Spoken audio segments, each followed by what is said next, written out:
Okay, so hi Justin, how are you today? Good. How are you? Thank you for having me tonight.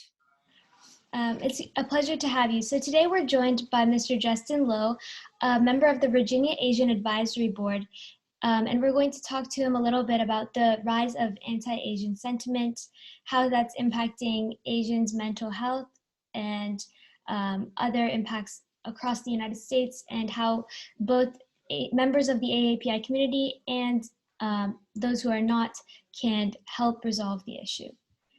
So first, would you like to introduce yourself and tell us a little bit more about your role on the Virginia Asian Advisory Board and how you sort of became passionate about advocating for the AAPI community? Yeah, absolutely. My name is Justin Lowe. I live in Richmond. I don't know where you all are from, but I'm based in Richmond here with my husband, who is a law professor at the University of Richmond. And we live here with our two corgis, who are being surprisingly quiet right now. So I'm very grateful for that. They usually bark at least once at the beginning of every meeting. So I was just kind of bracing myself for that. And as you mentioned, I serve on the governor's statewide Asian Advisory Board. I was appointed, I believe, my sense of time is a little distorted, but I believe it was in 2019. It feels like I've been on that board forever, but so I was appointed to the board by Governor Northam, and I'm currently serving as the chair of the Civic Engagement Committee. So a chance to talk with a group like yours is great, because I'm all for civic engagement and at all levels, in all different capacities, by all groups within the AAPI community. And we love having the opportunity to meet with, as board members, to meet with members of our community and to see what they're doing. And it sounds like your group does some really interesting things. So I'd love to hear some more about the work that you guys do as well. But anyway, that's not my day job, obviously. I'm a lawyer in state government during the day, and this is slightly less relevant. I'm also the newspaper restaurant critic on the side here in Richmond. So that's a little bit about me. And so specifically with respect to the Virginia Asian Advisory Board, our role is to advise the governor on issues impacting the AAPI community, which sounds a lot simpler than it really is, because as you all know, the AAPI community, I mean, that term encompasses a lot of different individual subgroups and communities within, and even viewing the Asian community as just this whole, like there are a lot of issues that impact our community. The ones we have committees for, obviously, civic engagement. We focus on sort of the involvement of the Asian community in different aspects of our democracy, at all levels of government. Some of the big issues we focused on last year were sort of participation in the election, and the 2020 census, which was a big ongoing project for the governor's administration that last year. And some of our other committees, business and trade and commerce, I forget what it's actually called. I think it's just called the Business Committee, but they focus on business issues impacting Asian-owned businesses in the Commonwealth. We have another committee for health. So I was glad to see that one of the topics on the agenda was mental health, specifically related to the surge of anti-Asian racism, because that was something that the health committee focused on last year in their report and made some recommendations to the governor on that.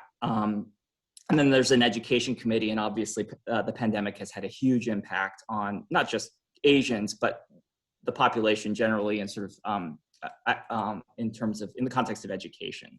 So we typically, throughout the year, we will work on issues that we've identified for the year as sort of our main issues. And then we'll prepare a report, and we present the report to the governor, and usually the report will include certain recommendations. So in my area, we recommend things related to civic engagement, obviously. And so this year we're focused on just building out some of our recommendations on language access in elections,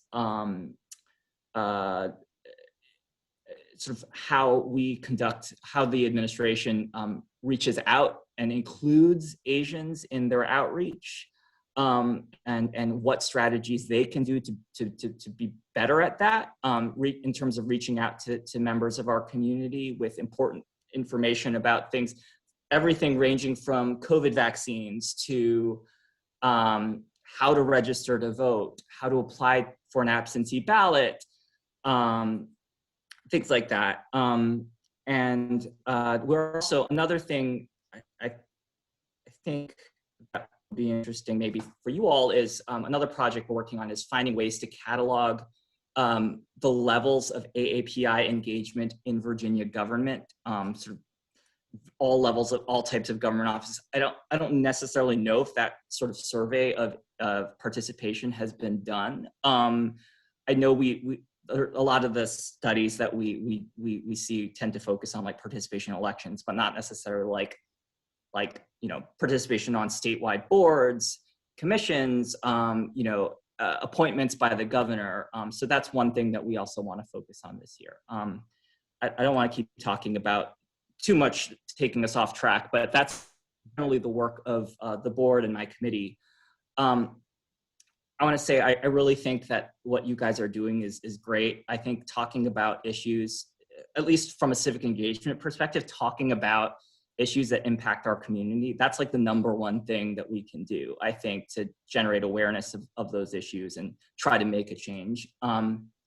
I noticed that, like you said, mental health and racism are two of the issues that you have on your agenda.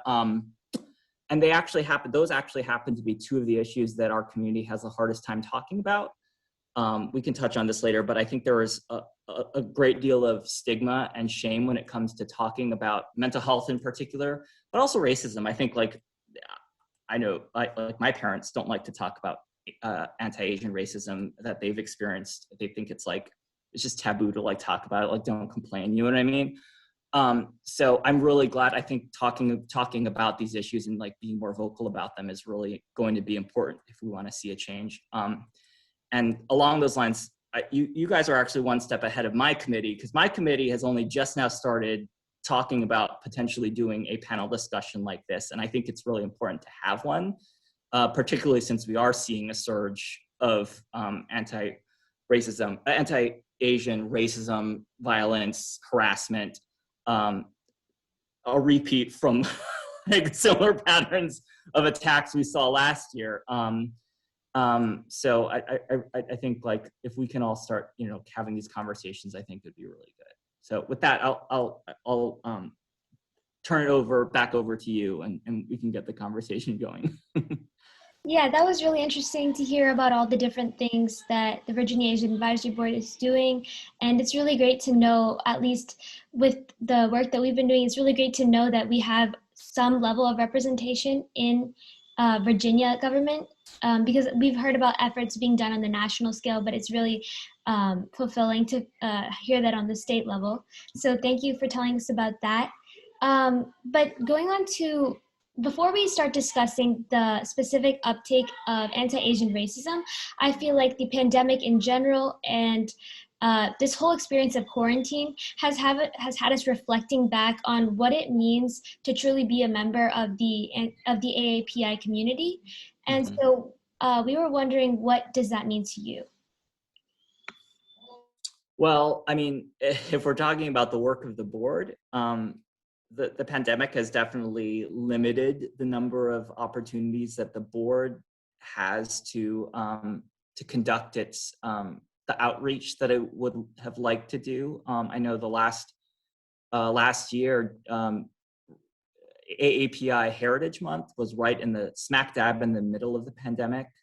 We would have had an event then where we would have brought in a lot of community leaders from the AAPI community. And usually what happens is we have this big event at the governor's mansion. And so it's an opportunity for our community members to connect with each other and to meet the governor and have a conversation with him.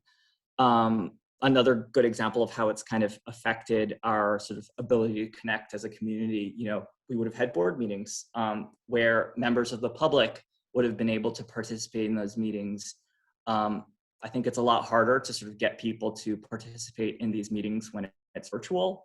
And on top of that, it like even just working with other members of the board, it does definitely like has impacted our ability to do our work just sort of interpersonally, right? I mean, talking to someone like I'm talking to you on the screen, like that's very different from like being able to like meet in person and have like face-to-face interaction.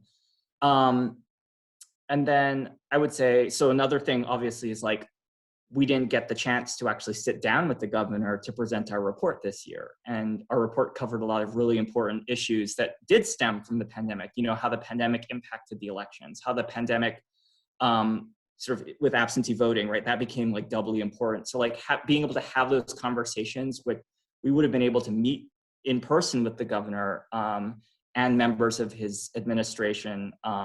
And so I think like there are a lot of like, that personal connection, I think we've lost a little bit. And it's so important, particularly when you're doing things like outreach and trying to connect with government and to work through these important issues. So like not able to have that personal interaction, it has been difficult, I think.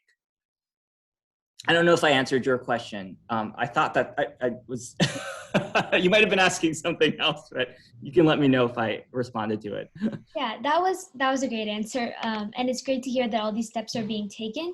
So, as many of our members know, anti-AAPI sentiment has surged in the past year, and we've have quantifiable statistics on our page, but I think we can gloss over that for now. And just we wanted to kind of hear from you personally, if you have any like anecdotes about how you in your lifetime have been affected by anti-AAPI racism.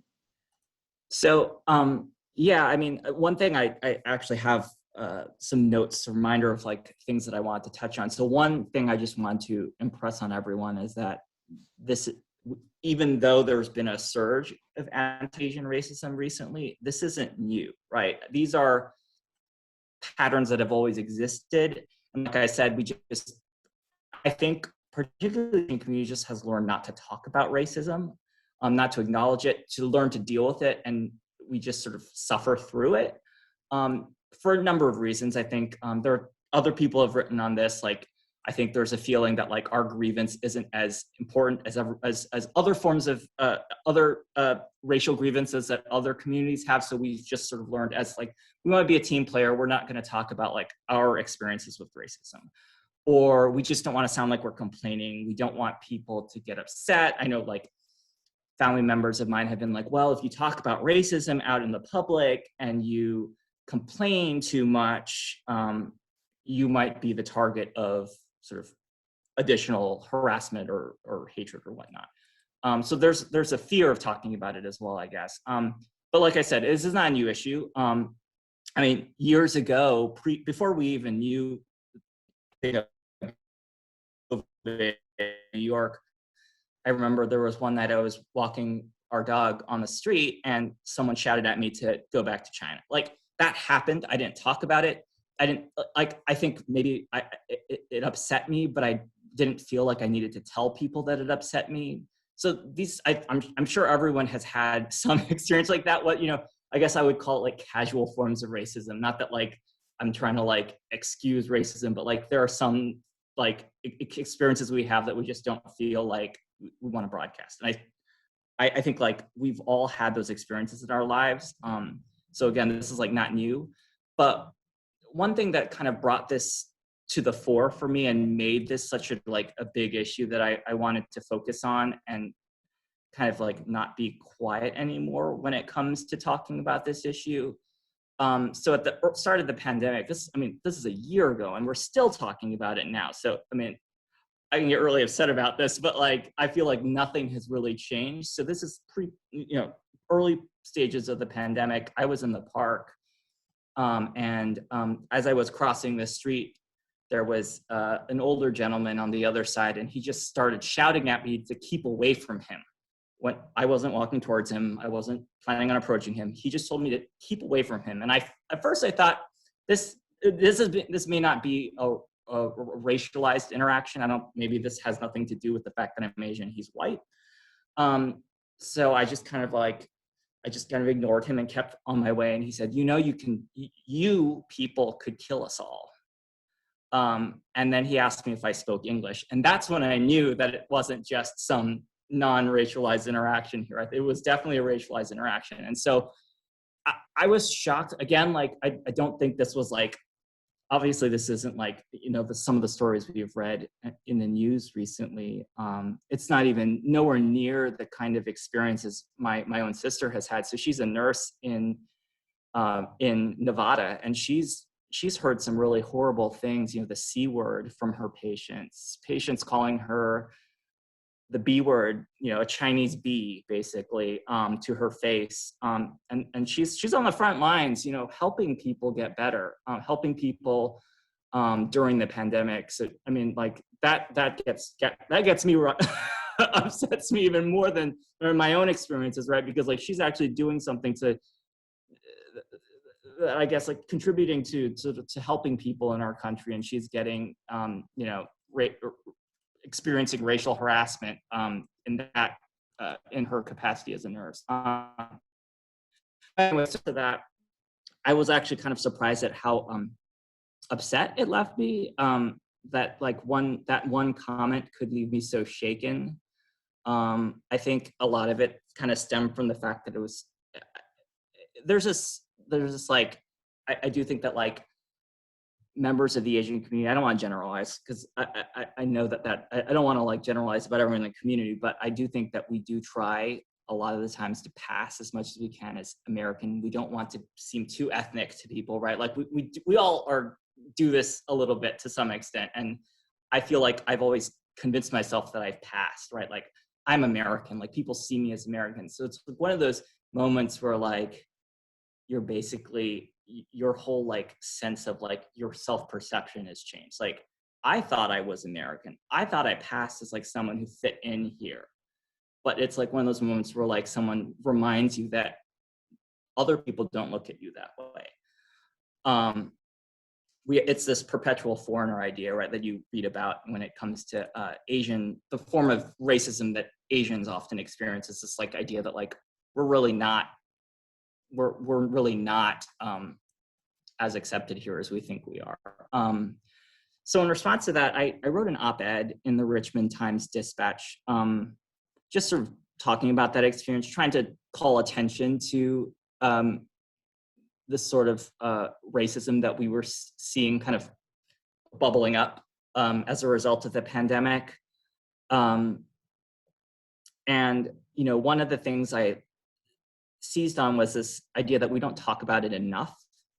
And when we talk about it, we need to call it out as a form of racism that requires others to do some work, right? Like it's not just for us to do, like to try to correct the problem. One of the things that I was trying to was Andrew Yang had made a statement, I think early on, where in response to some of the racism, this was last year, so in response to some of the racism we were seeing, he made some comment about how Asians need to be, this was an opportunity for us to show how much more American we really were, to prove our Americanness, I think is what he said.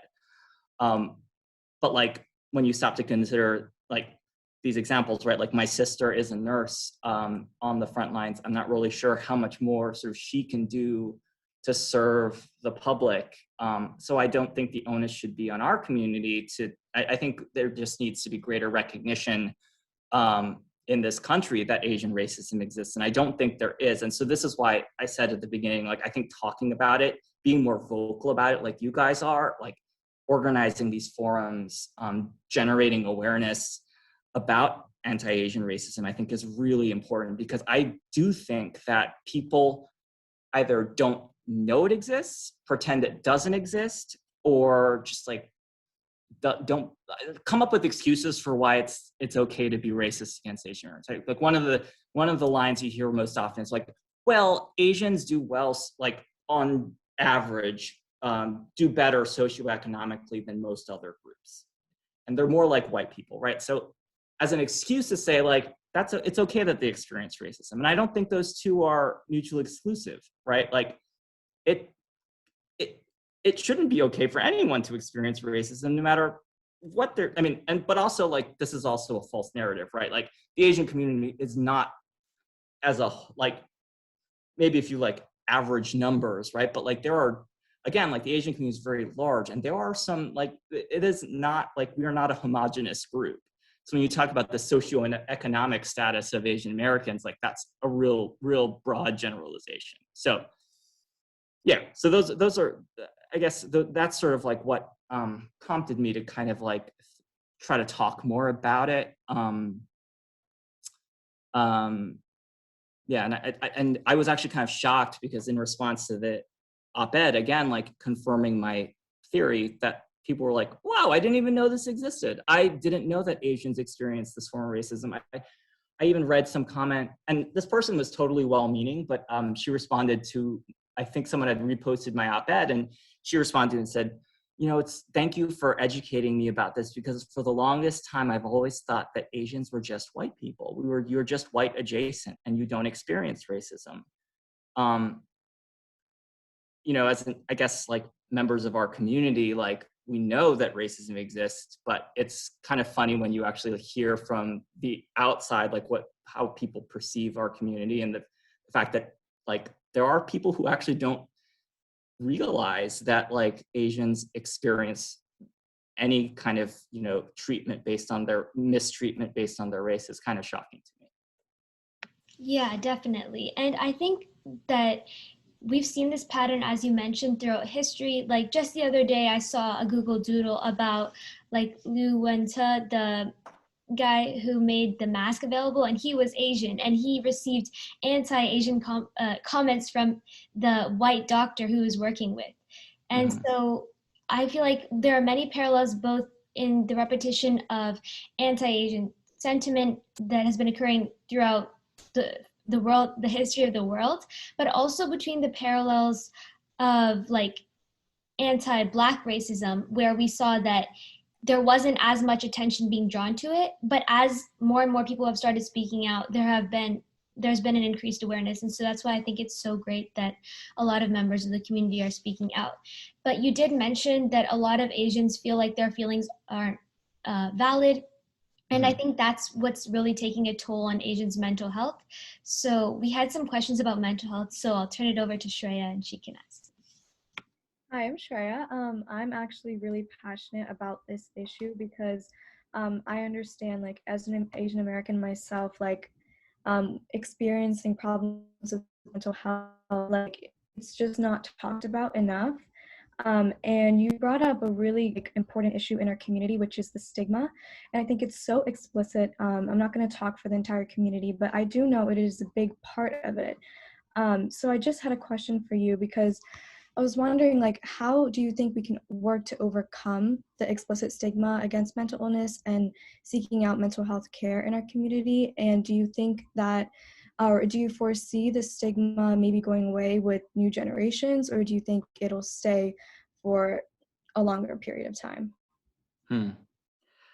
Well, I am not sure I am the person to talk about this. If I had my health committee chair here, I would refer this to her, since I feel like her committee has looked into this a lot. But yeah, I mean, how we overcome the stigma, I'm certainly hoping that it's in part a generational thing, right? Like we're definitely more sort of, but I guess some of it is generational, some of it may be cultural. Um, you know, like I don't think it was really accepted to like seek therapy in, you know, marriage counseling. Like you're essentially like, I do think there is, I don't know about, again, like I don't want to generalize, right? But my baseline is like Chinese culture. And I think like with, at least in my family, talking about what was wrong with you and airing it out to someone who wasn't a member of the family. Because again, like many Asian subcultures are very like family based, right? Like so you keep everything with the family. You don't share your dirty laundry with someone else, which is with someone that's not a member of the family. It's all sort of, you keep it in the family unit, and you deal with your problems on your own. So I mean, you could probably say that about a lot of non-Asian cultures as well, but like, I do think it may be a little bit of that, a cultural thing, a generational thing, because I know my parents' generation, like I never heard them talk about like, we, need to see a therapist or whatnot about, issues. I do think like those, I don't really have an answer to like how we're going to solve it. But I do think we have to recognize that there's some like cultural aspect of it. I know that like, the health committee, and again, like, I don't want to misrepresent their work, but I think for them, a lot of it is like generating awareness, creating resources. So like, right right now, obviously, we're all focused on mental health issues in the context of the pandemic. And so they've been working with the administration on trying to like generate resources, materials, education to sort of to distribute to the Asian community to make them more aware of those issues. And I think it kind of starts there, right? Like getting people to see that there shouldn't be a stigma attached, like admitting that you need help, or um, you need counseling should not be viewed as a weakness. Right. And I do think, well, sorry to interrupt. I had another thought. I do think like right now it's even more complicated, right? Because like when you're talking about mental health issues that stem from like fear of anti-Asian racism, or even people having suffered anti-Asian racism, the fact that those are two things that like Asians don't like to talk about. They don't want to talk about their mental health. They don't want to talk about racism because either they're worried about retaliation or whatnot. Put those two together and you're even less likely to get someone to talk about, their mental health, right? Particularly if we're talking about mental health issues stemming from, the issue that we're focused on now, which is anti-Asian racism. So yeah, I don't, but like, again, like the more we talk about it, the more we talk about mental health and make it, normalize it, the more we talk about racism and try to generate awareness, I do think that will help considerably. Right. Thank you for that. I had one more question about like the rise in anti-Asian American hate crimes. Do you foresee mental health crisis? Because I know I've read some articles and people are saying that I know it's a pattern like these hate crimes have happened in the past, but do you see like this creating more of a mental health crisis than it has before in combination with the pandemic and this continued racism? Yeah, I mean, I can speak to my own response and how I felt after the like, again, like this was a very innocuous, very casual like encounter with anti-Asian racism. I wasn't, no one hurt me. No one called me the C word, right? Like no one was hurling racial slurs at me, but it left me so shaken. And the fact that like I wasn't sure of whether or not I should talk about it. And I think there are some people who are probably like have these experiences and don't want to talk about it. And, to go to, I think you had mentioned earlier about statistics, those statistics are very much sort of skewed downward because people don't want to report their experiences with race. The fact that they were, harassed or something at the supermarket, they don't want to report it for whatever reason. So they're dealing with it. Like, at least I felt like I just had to speak out. Like I couldn't keep it bottled up anymore. And it was very therapeutic, I think, to like get it out and like, hey, this is not okay. I had this experience. It was terrible. That is a very therapeutic. Um, but I do think that some people are holding on to that because they don't want to talk about it. They don't want to talk about how it's impacting their mental health or their family members' mental health. And that could be a very isolating feeling, dealing with racism and not feeling like you can actually talk about it. So I do think like, to the extent that anyone is personally affected or indirectly affected through their family members by this, or even just by the fear of it, right? Not being able to talk to someone about it, like that can be very isolating. I can imagine would lead to a feeling of like helplessness, loneliness. I know like immediately, this was like, I mean, my encounter was last year, like right after my birthday, I was like incredibly depressed afterwards, like I can imagine that people who are going through much worse experiences or it can, I think it can definitely take a toll on people and their mental health. Yeah, and I think it's so important for people to talk and just like try and like combat that stigma, because I know like holding on to that racial trauma can be just so deteriorating. So I do hope, like you said, that this is just a generational thing. Hopefully, as we try to combat the stigma, it becomes more normalized to just talk about things that make you feel so bad, and especially like racially targeted things. But yeah, thank you for answering my questions. And I do think, just to follow up on that, I do think that like having others acknowledge it as well, right? Like one of the issues last year was when there was the surge in anti-Asian racism, media outlets, like the big media outlets, weren't talking about it. So it was like they were pretending it wasn't existing. So even if the community itself acknowledged there was a problem, the fact that people outside the community, other communities that we were hoping would support us, right, like weren't talking about it, like it, I think it helps now that like you have, you know, not just prominent members of the Asian community out there talking about, like, I know you see a lot of like, you know, Asian celebrities now like posting it on their social media, or you have the New York Times has documented it now. Like I know that I actually spoken to a reporter who like she is really intent on covering anti-Asian racism. I think that's great that like it is now considered newsworthy. That definitely helps as well. I think not just us talking about it, but like people acknowledging that it exists helps to sort of, I think, again, that's like, it's very therapeutic, right? To like have people acknowledge your grievance. When you like, I think there is a tendency to feel like your grievance doesn't matter. But having someone acknowledge that it does matter and that other people do care about what you're going through, I think helps as well.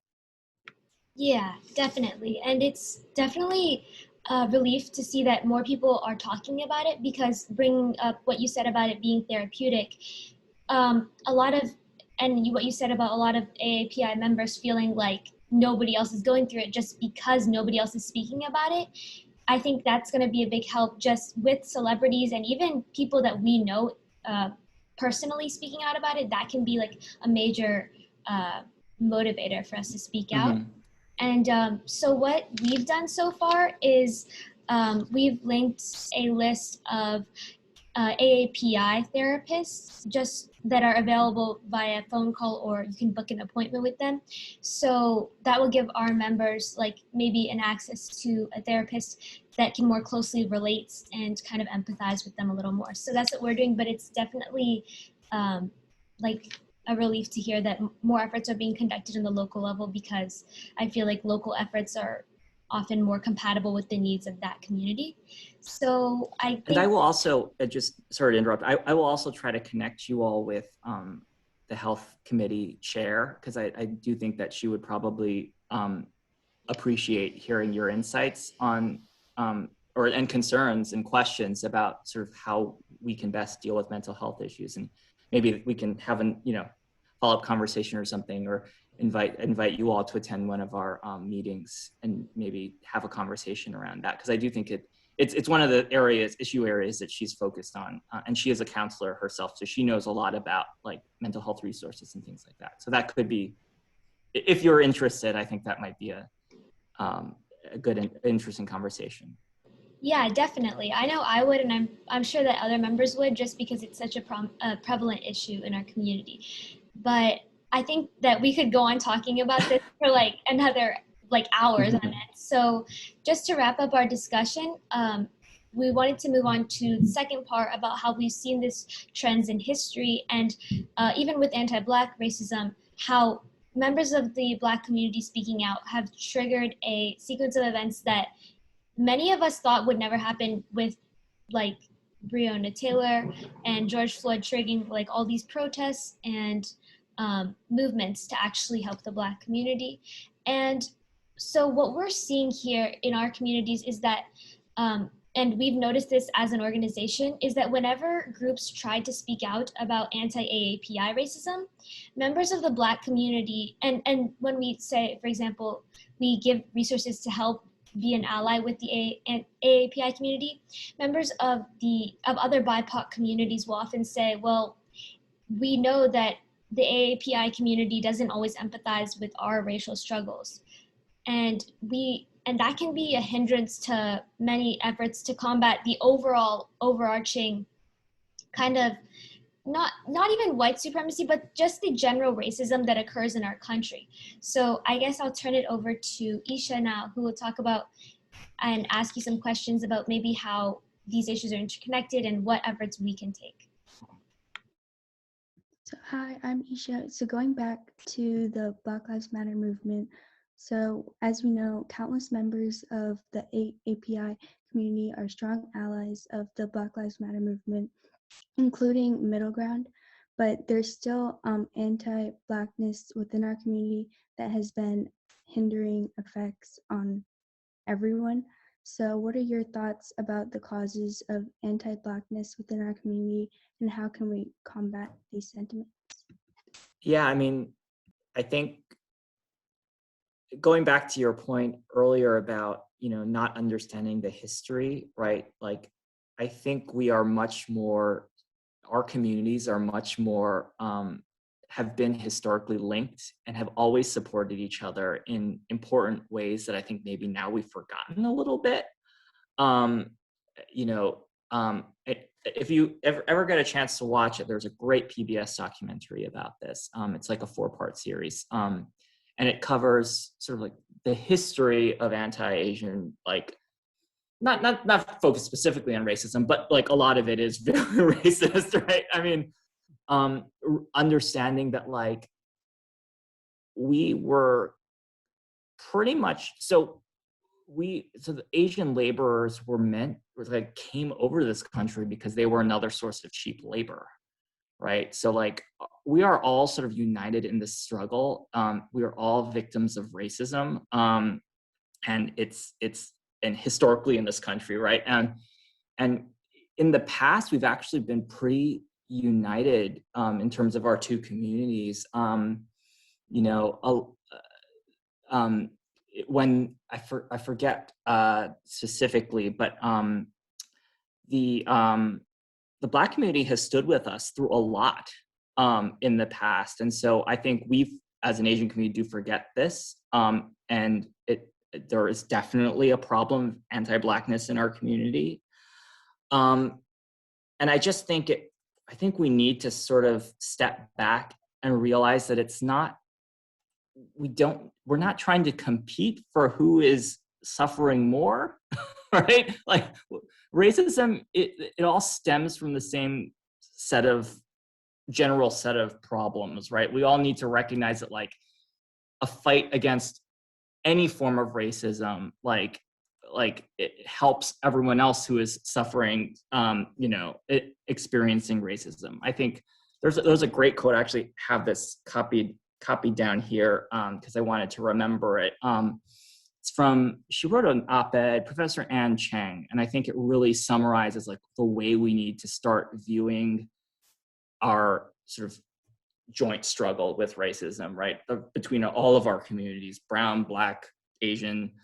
And she says, the challenge of democracy is not about identifying with someone like yourself. That's easy to do, nor about giving up your self-interest. That's hard to ask. It's about learning to see your self-interest as profoundly and inevitably entwined with the interests of others. And I think that's a lesson that the Asian community understood way back when, like in the 60s. I think we've lost some of that. Maybe it's because of, one of the things they talk about, right, is like this model minority myth that has been used to divide our communities. Maybe that's how sort of we've started to not seeing ourselves as aligned somewhat, which is a shame. But I really do think that like we need to return to that sort of understanding of like racism is a problem that benefits no one. And it is a problem that affects all of our communities in different ways, right? And varying degrees. Like the perpetual foreigner type of racism is definitely a unique type of racism experienced by the Asian community, but it stems from a similar, similar issues, right? Like not viewing another community with as equal to yours, or not treating them with the dignity and respect that they deserve. Like those are all sort of fundamentally underlying the problems of racism in our country. And like, we need to like acknowledge that like, if we can like all sort of stand together and deal with these problems together, we will all be better for it. So our, as Professor Cheng says, our self-interests are entwined. Even if it's not racism that affects our community, we need to like view it as a problem that affects our community because indirectly, right? Yes, I definitely agree with that, that we all need to come together. So thank you. And I do think like we need to be careful when we talk about anti-Asian racism, not to, right, you know, dealing with racism should not require should not breed racism, right? Like when we talk about anti-Asian racism, we need to avoid some of the conversations that have been rather problematic within our community that have led to this this, you know, anti-Black rhetoric. I think that has been very problematic. I've seen some stuff online that's been really concerning. So Definitely. And I think that quote that you brought up will stick with all of us because it's such a great description of how really all the problems that not only the AAPI community has gone through, but practically every group has or every minority group that feels that they're not represented has gone through in the history of our democracy. So it's really like history repeating itself over and over. And I think this conversation has proved to be extremely insightful with like looking back in those trends to decide how to best work with what we have today to create a better future. So thank you for your time. And before you go, we were wondering if you had any last words you wanted to leave our members with. I guess just a quick thought, which is like, again, like the number one thing that we can be doing when it comes to dealing with racism within our community is talking about it. Like voice your grievances and issues so everyone else sort of stops pretending like they don't exist, right? Like we are entitled to talk about like the experiences we have with racism as an Asian community. Like we should not feel ashamed of talking about it, and we should not be fearful of talking about it. And only by shining light on the issue are we actually going to affect change. Because like I said, I think there are some people who just either don't know it exists or pretend it doesn't exist. And on top of that, I think, you know, you guys are already doing this, but like just getting involved. You know, I think one of the problems with the Asian community is like, we don't like to necessarily call attention to ourselves. We don't want our issues to like be in the spotlight necessarily. I don't know why that is, but like, you don't see a lot of like government leaders, Asians actively involved in politics. You don't see as many. I mean, I don't want to say like you don't see them. You do see them, but you don't see as many as you would in other communities.